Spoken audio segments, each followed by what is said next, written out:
the Progressive Drive, and as usual, we are going to have a conversation around concepts that are important to know when you are beginning to catapult from your starting point into much better elevated spaces.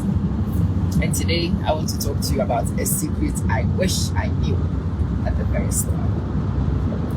At the beginning of my entrepreneurial journey, I burned myself out because I did not understand the simple secret.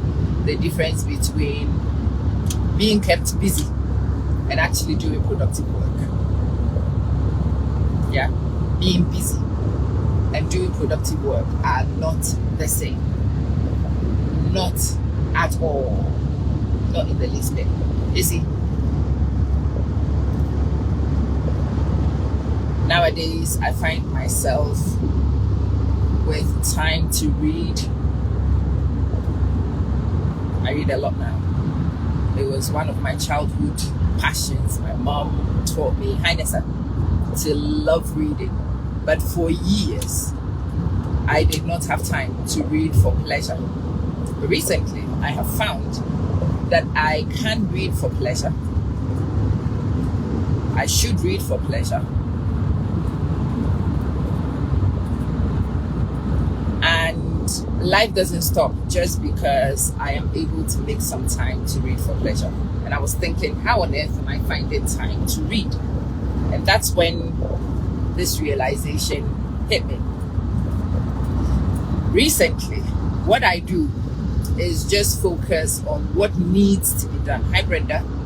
I focus, and Isa, I do what needs to be done. I don't keep myself busy. Once I have done what needs to be done, I have realized it is time to move on and do other things. In the early days, I didn't know this. I would be jumping from this to that, from that to this, and not necessarily achieving any outcomes. But now, I will spend time to do things that are only necessary until something is proven to be necessary. We're not doing it.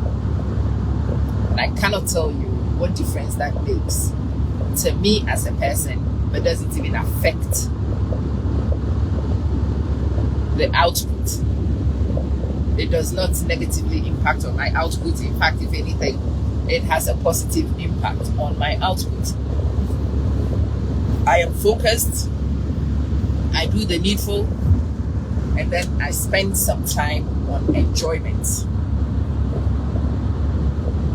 In the early days when this started, I felt bad that all these business things, all these business things remain to be done and I wasn't doing them. No, there is no business thing that remains to be done that I haven't done.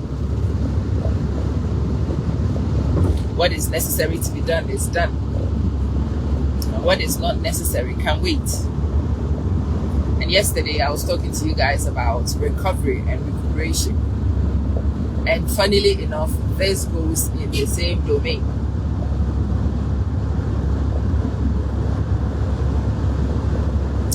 If you do what needs to be done and you leave the time for other things, you will find one of the other things you do is rest. You will find one of the other things you do is sit still. Rest and sit still are very good for recovery, but it is not just for recovery, Lola. Rest and sitting still is also very good for strategy, because you see, when you sit still, you are able to have a bird's eye view. When you are busy, you are narrowed in, zoned in, logged in, and acting only within that small framework of reference. When you sit still, one of the things that happens, is to let your brain roll, to let it wander, to let it explore. When you do that, you cast over a wider area and you capture a lot. And so you are able to connect dots that you would ordinarily miss.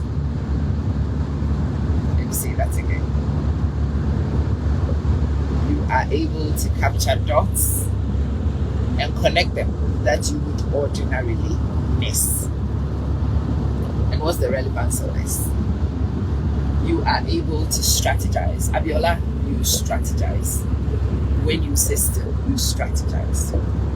You actually think instead of act. You think deeply. You consider more carefully when you are quiet and silent. For years, I was in the firefight. For years, I did not get to sit still because I was chasing my tail constantly. And I reflect back on that period and I realized that at that time I was not strategic. I was just fighting fires. There's a fire here, you fight it. Then the next one starts, you fight it. You are out of breath, but you haven't really achieved anything strategically. Jibodi, good morning. How you doing? Hi, Deborah. However, over the few years recently, when my life began to cow, especially when my responsibility to childcare diminished, now that the children are almost independent and doing of themselves, now that I am done chasing my big dream, now that I don't quite feel committed to chase down anything career-wise, I find that I can sit still. And when you sit still, this is one of the reasons why the rich and privileged seem to be doing well in business and in life generally, because they get time to sit, Sarah. They get time to sit and think, to clear your mind, avail space for thoughts, random thoughts, exploratory thoughts to come to your mind. And sometimes the things that come into your mind when you are in that phase are breakthrough thoughts. They are thoughts about business, about products, about connections, about strategy that will not come to those of us who have got noise in our ears. One of the reasons why the poor remain poor is because we are in the firefight, and in the firefight there is so much noise in your ear. You wouldn't even hear a good business idea if it slapped you across the face. You won't. You meet somebody, the potential connection to a bigger agenda will not happen, so you will greet them, shake their hand and walk off. Whereas the other people who have time to think will suddenly have time to connect. Anita is into PR, right? Anita could be good PR. You won't get that because there is noise in your ear. Your brain is preoccupied with fighting for survival. That survival fight is the reason why you are not able to be creative and strategic the way other people are creative and strategic. Really, no matter how creative and strategic you are naturally, when you exist in chaos, it's very difficult for productive thinking to happen. That's why some people organize to go on retreats. They are not ill. There's nothing wrong with them. They just organize a retreat. A group of friends of mine recently went to Bali. This trip to Bali was a group of entrepreneurs who wanted to go and find a quiet place to think. I was teasing one of them. They're all African. And I said they couldn't find a place in Africa with enough leaves and with enough forest to sit in. She laughed. And she says, if they got onto the continent of Africa, their ancestors will be calling to their spirit. They will not get time, peace and quiet to think the way they can in Bali. Nobody in Bali knows them. They do not need to make a phone call in Bali. They were leaving their devices with their personal assistants for the 6 days they were traveling for. And all contact was going to be done through those people. So I asked, curious, why do they do this? Because they do this annually. Why do they do this? And she says, she will share with me their diaries, because they keep diaries when they do this thing. And what they do is lie and think, and then sometimes they would record what they are thinking, and they'll transcribe it later into their diaries. But they lie and they think, and they let their minds go. Sometimes they go sit somewhere and they talk to each other about what is happening to them, what they are thinking, what they are feeling, and the strategy they are able to come up with for individual pursuits and collective pursuits in those trips will shock me. So I was thinking, that is something I would like to join the next time they do. Because really, the next time they do it, I'll have only one kid left in school. Hopefully, at that time, my poverty would have significantly reduced. I do envisage that sitting with these guys and talking with them. I met my high school classmates this summer, and I cannot tell you how therapeutic that was. It was so nice to meet the girls of my youth, to chill with these girls, to talk with these girls,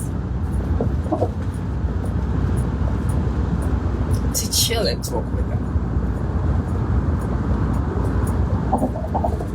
to relax and laugh with them. And I can envisage going with this group of friends to a place quiet, without the need to be doing. They run businesses which will shock you. So to think that people like that are able to take time off their schedules, to lie down in Bali somewhere, to drink mocktails in Bali, to have massages, and to think, just think, to reflect on your life. What an absolute privilege that is. But I think it's a privilege that when you are in a position to be able to enjoy, you should afford it to yourself. I will. Even is that how you do it.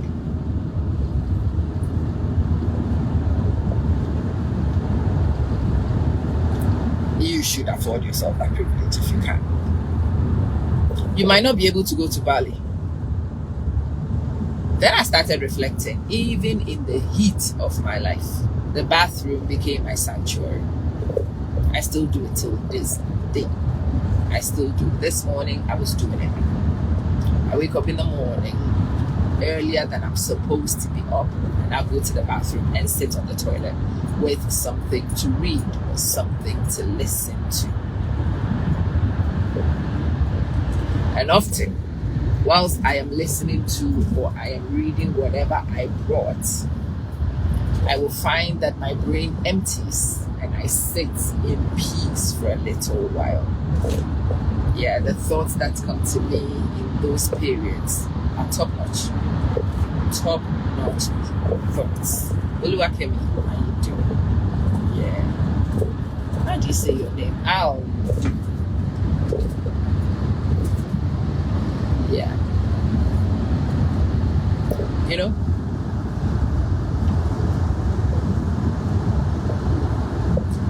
It is a secret that some people know that the majority don't know. The need to do only what is necessary so that you have time to think.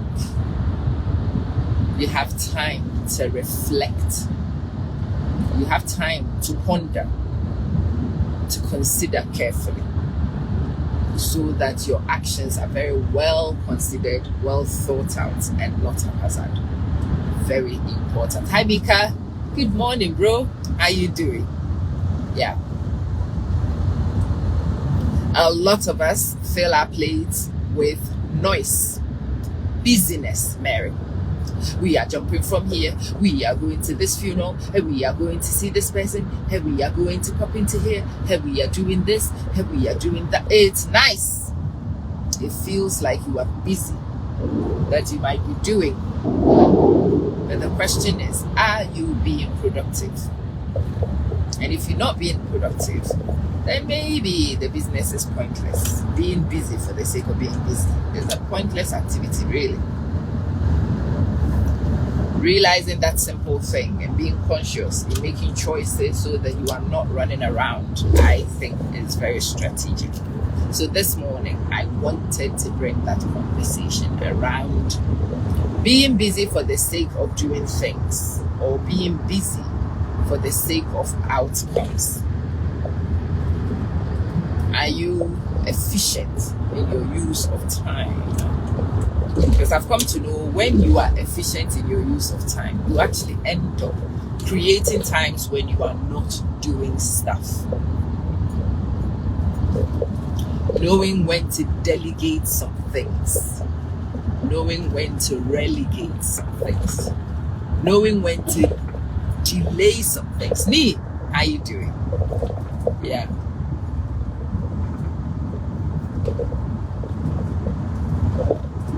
Knowing when to delay things.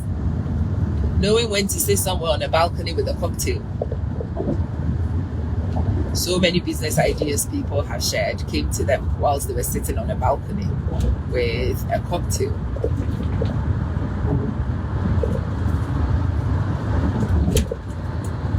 Sitting somewhere, looking over nature, seems to bring creativity to quite a significant number of people.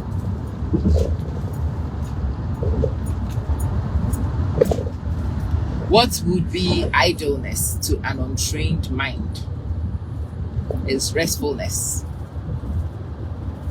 And it seems that it's very important to the brain. I am very good day. It's good to see you. Yeah. You know,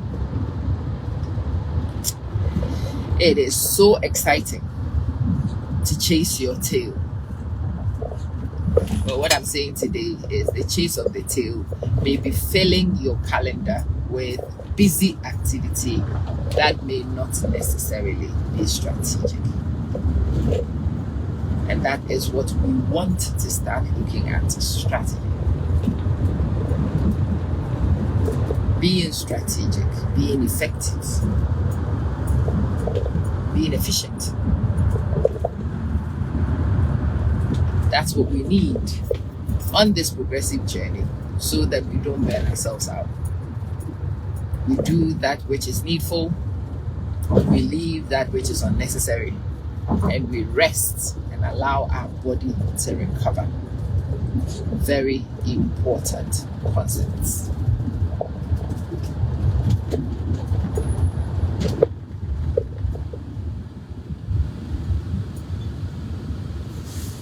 How many of you are actually conscious of planning rest and thinking time into your frameworks? No? Well, I highly recommend it this morning. In your day, allow some thinking time. So what happens with my car rides? And that's the reason why a lot of the time these days I don't do the afternoon broadcast after work. That drive home after work is my thinking time. There is no music in my car. I turned the music off years ago. There's no radio in my car. That is also noise. It just is white noise. And it's a distraction. It keeps my brain cells busy in ways that don't serve me. So I turn the music off. It was something I did when a coach highlighted a strategy to me.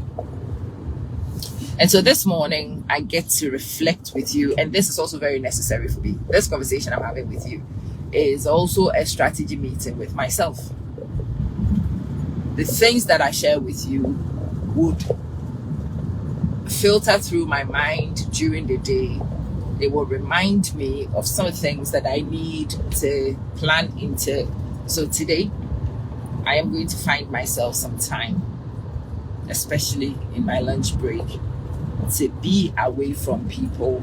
And there are a lot of people who work with me in particular. Somebody was asking me yesterday about my very strange behaviors.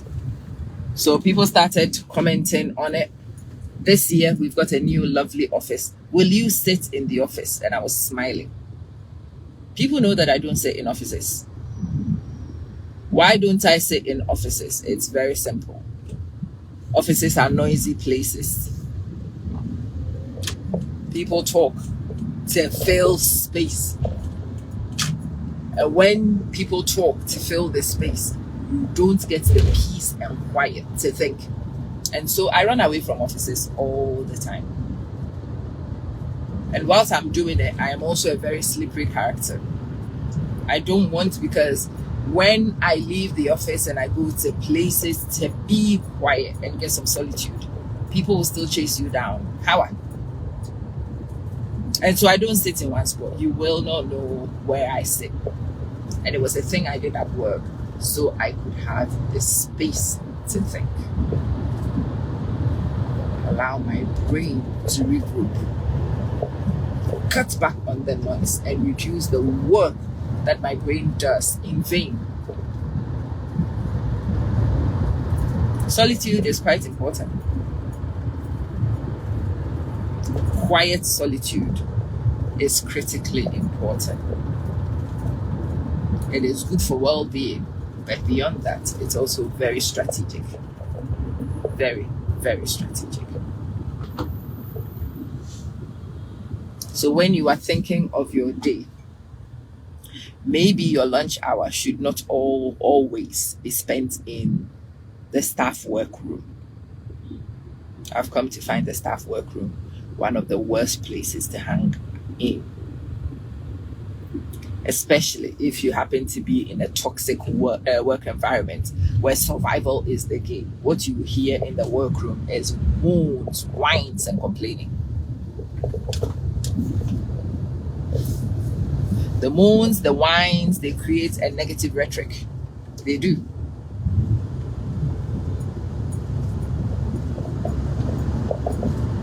They set you up to join in.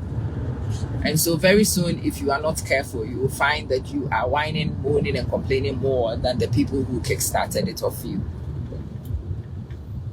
And whilst you are busy whining, moaning, and complaining, you are reinforcing the negative self-talk. You are confirming for yourself how awful the place is. And you will spend more of your energy feeling sorry for yourself rather than thinking what you can do to improve yourself. It's not good. What you really should think, if you are in a place which is not conducive, is create spaces where you can think, because you would only be able to plot your exit strategy when you are strategic. And you can only do that when you are thinking. Adid, when you are thinking, Anita. Anita, Adi, are you thinking? Or are you running? Mary, are you pursuing your tail? Or are you strategic? Petrella, are you occupying space and time? Are you just occupying space and time? Or are you doing strategic things that could leverage you out, catapult you out of a situation?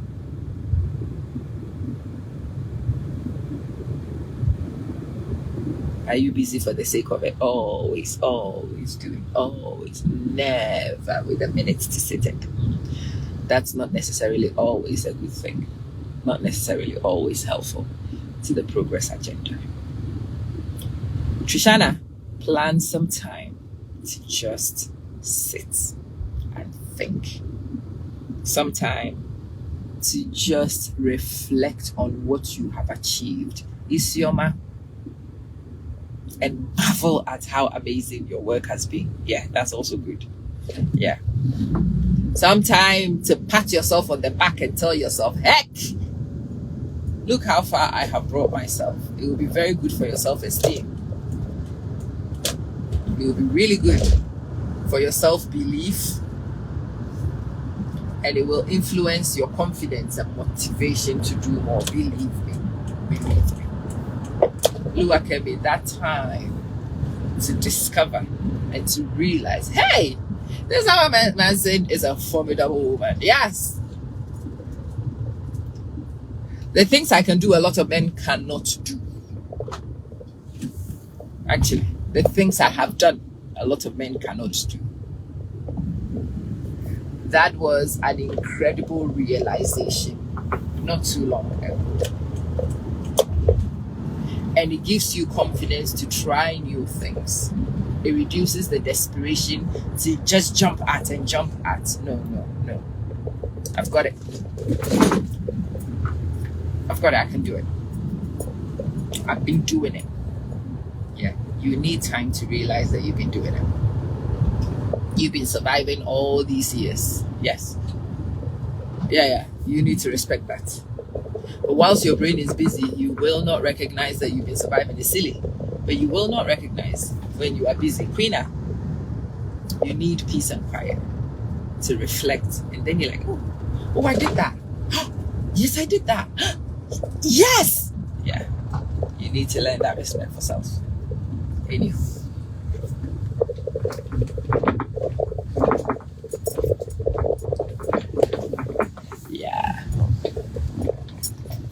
You need time to learn respect for self, to acknowledge self and its achievements. To not just allow the negative talk to be the only thing that self hears. Tell self that self is outstanding, because self probably is. Acknowledge self in the things that it has accomplished, because those things are amazing. And then allow that to encourage yourself. Live love. How you doing? Acknowledge self and its beauty. Acknowledge self in the things that it's really good at doing. And then motivate self in light of that self-faith to do even more than you have done in the past. Frida. But all these things will happen when you allow thinking time, when you allow reflection time. Atincia, it's good to see you. Anyway, I'm here to serve my shift, so let me go and get started with it. I'll speak to you guys on my way back. Assalamu alaikum.